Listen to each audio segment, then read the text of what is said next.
Uganda's admission that two missing Kenyan activists had been secretly detained has stirred fresh concern over regional crackdowns on dissent. President Yoweri Museveni confirmed the arrests weeks after his government denied holding them. Bob Njagi and Nicholas Oyoo were seized after attending an opposition rally in Uganda, and their abduction and later release have raised questions about political repression and growing cross-border cooperation against activists in East Africa. Well, at this point, to talk more about this, I'm joined by Abdullahi, a governance and policy analyst. Abdullahi, it's nice to have you around. Good evening from Nairobi and good evening to Africa. Right, and I also have Godwin Toko, our deputy team leader at Agora Centre for Research. Thank you so much, Godwin, for joining us. Thank you. Good evening from Kampala, Uganda. All right, so let me start with Abdullahi. Now, is there any moral or legal justification for the arrest and detention of the Kenyan activists in Uganda, rather? Well, thank you very much, and once again, good evening to Africa. In this day and age, Uganda is neighboring Kenya and it's part of East Africa. Attending a rally by a citizen from the East Africa Corporation is not a crime.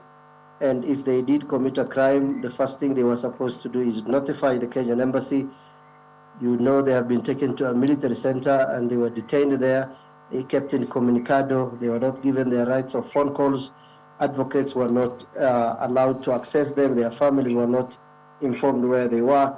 So there is a clash of generations in Africa. There is the young generation, Gen Zs and the millennials, who are well-educated, connected, living in a techno-feudalism in Africa, where now everything is going digital. And then we have a generation of the Musevenis and Suluhus of this world who are old and got, into offices after independence, overstayed. I was in Busia when Yoweri Museveni came to power in the 80s, mid-80s, and today I'm in my early 40s. I have my kids who are going to be teenagers very soon, yet the guy doesn't live. The problem with Africa states is those who become presidents think that they own the country and the people, and that is very wrong. So activists within East Africa, it's not only in Uganda. You remember what happened in Kenya when we were passing the financial bill in 2024 June. You just know what has happened in Tanzania, where Suluhu ran against herself and got 96%.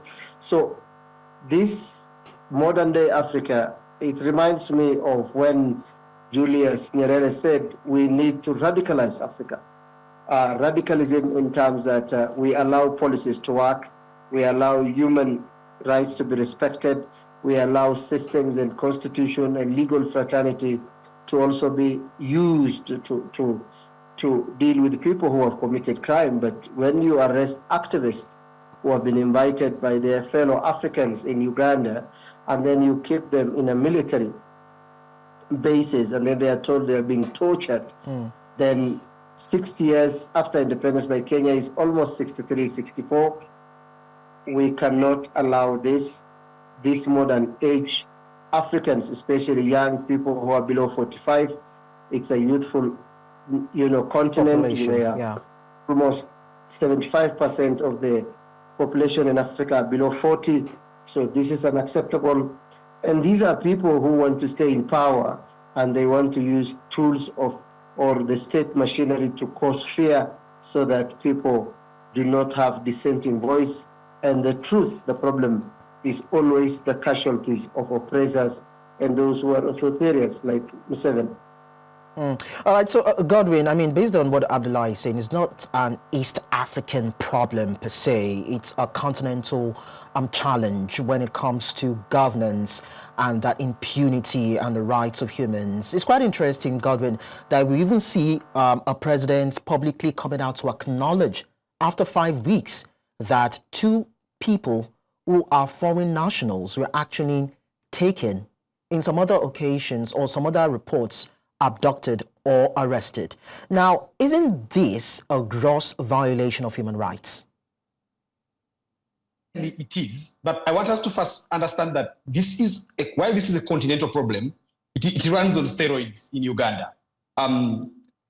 a former presidential aspirant who ran 4 times and was the runner-up against President Museveni is in jail now. He was abducted in Kenya. No due process was followed. He was brought here and charged with treason. He has been in jail for over a year right now, and the case has not even proceeded. He can't get bail. He can't come out. So before that, there was a group of 36 FDC. FDC is an opposition party in Uganda, Forum for Democratic Change, who went to Kenya for a conference. The Ugandan government sneaked there, operatives sneaked there, arrested them, brought them to Uganda, and charged them with treason, saying that they had gone to learn tactics of riot. These 2 Kenyans were abducted. I think we should insist on using the word abducted as opposed to saying they were arrested. There are legal procedures internationally, regionally, and locally in Uganda that define what an arrest is. Anything not an arrest becomes an abduction. These 2 Kenyans were lucky. I mean, Bob and Nicholas were lucky that there were 3. So the third one escaped, and he said the other 2 were abducted. That's how we got to know about it. But as we speak right now, let me just put it that there are so many Ugandans. I work at an organization that tries to shine light on cases, on the plight of abducted Ugandans. And every so often, someone walks in here and says, our father is missing. We can't know where he is. Then when you dig a bit, you realize that at some military facility somewhere, he has been held there, maybe for 5 weeks. So for Africans, even when this is an African problem, I'm sure that many Africans who are getting shocked that a Kenyan can be abducted in Uganda and held for 5 weeks. But for Ugandans, it's actually normal, sadly. Like, it has become so common that this is a normal phenomenon in Uganda today. President Museveni coming out to say, and his words, I think he tried to be sarcastic. He was saying, we kept them in the fridges for the time they were missing. He didn't say coolers, because coolers and fridges are different. He said the fridges. Now, in Uganda, these words have meanings. Words like fridges, there's a word used here commonly called a drone. A drone is not the sophisticated unmanned aerial vehicle in Uganda. It is a common van that is used in abduction of people. Then there are words like basement. Basement is where people are tortured. So when they are used in the English context, it may lose the meaning. But in the Ugandan context, when Museveni says, we kept them in the fridge, that is being held incommunicado, being tortured, and all these sorts of things. So I want to agree that this is an African problem, and the continent really that needs to do so much for its growing population. We have all the potential to challenge the rest of the world, but we can't do it like this. But again, I want to emphasize and insist that in Uganda has a somewhat unique government. I was born when the president of Uganda was 8 years in power. He's still the president of Uganda today. And like Abdullahi, I also have kids now and all this. So you must understand that this kind of government goes overboard to try and keep power. Keeping power for 40 years in a country of multiple ethnicities, multiple religious sects. In the past, we had presidents. The longest serving president in the past before Museveni was Idi Amin, who served for only about 8 years, maybe 9, slightly over 8 years. So he has used so many techniques to keep power, and one of those is being very brutal. But about the admission again, there was a time a leading opposition candidate and the presidential aspirant, we're having our elections right now, it's the campaign season here in Uganda, Robert Kyagulanyi is commonly known by his music name, Bobi Wine, was tortured, came out visibly beaten and tortured. And President Museveni was on camera and said, people were complaining that Bobi Wine was tortured. So I went and asked my boys, in this case, my boys means the Special Presidential Protection Unit, is called SFC, Special Force Command. He said, I went and asked them that, what did you do to Bobi Wine? Then he said that they told him that they had beaten Bobi Wine. Then he looked at the photo and said, yeah, you have beaten him properly. You've beaten him well.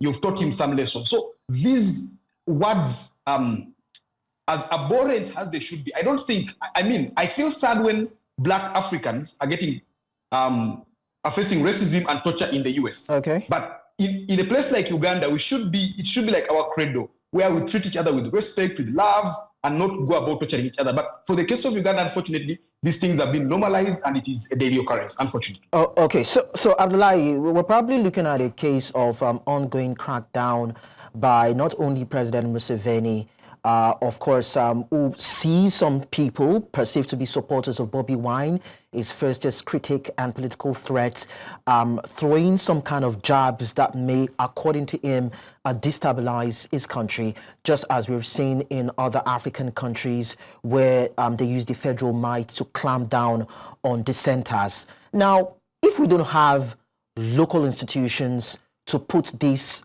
leaders in check, what about the regional bodies on the continents? are they docile, or are they talking based on what you've seen, but then their words are not being looked into or being heard by these leaders?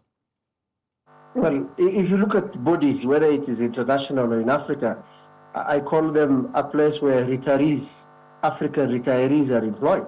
I mean, if you look at all the bodies, the people leading them in their 70s, 80s, and they can't even walk. Looking at the world, even in Kenya here, we have a lot of extrajudicial killing. You remember last year, a teacher was killed in a police cell. We have people who have disappeared up to today from northern Kenya, where I come from. There are people who are arrested and we don't find them. In Tanzania, claims are being made of about 20,000 being killed, and the government trying to deny. Now, Africa needs to wake up. We cannot continue to be led by authoritarians who are 60 years old, 70 years old, 80 years old, who have left their adulthood. They are not in their 40s anymore. Their grandchildren have grown up, and yet they want to feed on the blood of young Africans. These are presidents who have never invented anything. Museveni was a military man. Suluhu just inherited from Magufuli. In Kenya, there's an article I opined back in 2019, 2020, when we had Kenya, the president wanted to extend his term, and I said, extending Uhuru's term is a constitutional coup.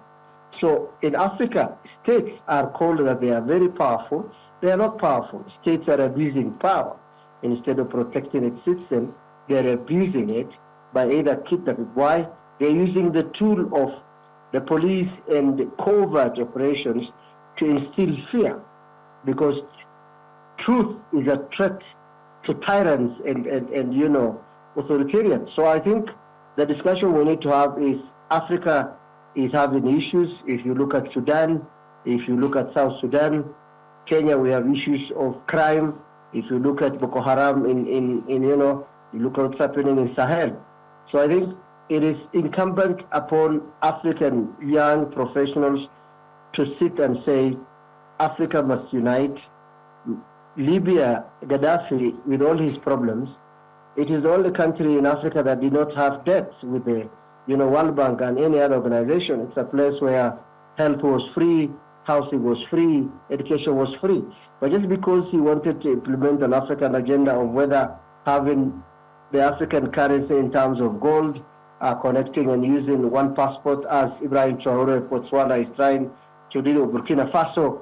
So Africa, Europe and West will not resolve their problems, because currently when Russia invaded Ukraine, all countries with nuclear power are not fighting each other. The countries that are being invaded are countries that do not have nuclear power, are countries that are not part of the 5 powerful states in the West that have veto powers.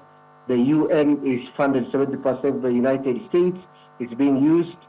You've had what's happening in America between Trump. So we have, if you look at Bangladesh, Peru, all these countries, the young, youthful African or global citizens are agitating for a country where people are equal, for a continent or world where people are treated with kindness and fairness, where the rule of law is always upheld.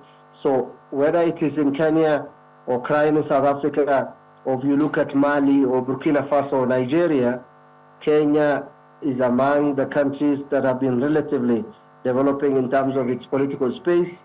In 2010, we promulgated a new constitution. Okay. We have parliament in our chapter 8, executive chapter 9. So we are making progress, maybe even beyond our neighbors, Ethiopia, Uganda, Tanzania, and many other East African countries. But still, we have a lot to do. Kenya is a very rich country. Okay. We are losing almost a third of our budget to corruption, scandals, and pilferage. No, Abdullahi, thank you so much. We understand. So we'll be wrapping up on this, but then, Godwin, there's this other side that we have not looked at, and that is if foreign nationals have the right to leave their country and go into another country and take part in partisan politics or maybe demonstrations or other politically sensitive activities in other countries. Is that actually right? Is it justified? Because when a government or a president sees this, it definitely would want to call for decorum and use whatever means necessary to quell such, so to speak, incursions? Yeah, so the first thing is that there is a Kenyan blogger called Kasipol. I don't know if his real name, but that's the name he uses, who is part of Museveni's campaign trail as we talk right now. So you can see the hypocrisy that smacks there. Thing is, Uganda and Kenya are nations joined at the hip. They are Ugandans. There are people who speak the same language across the border in Kenya and in Uganda. There was a time a presidential aspirant in Uganda had his brother as a vice president in Kenya. So these countries have had a history of being brotherly nations, and it's just these colonial borders that divided us. Now, while there are these modern rules, sovereignty, and all these things, and that must be respected, so Kenyans shouldn't come to Uganda and cause an insurrection, shouldn't come and pick up arms and cause rebellion.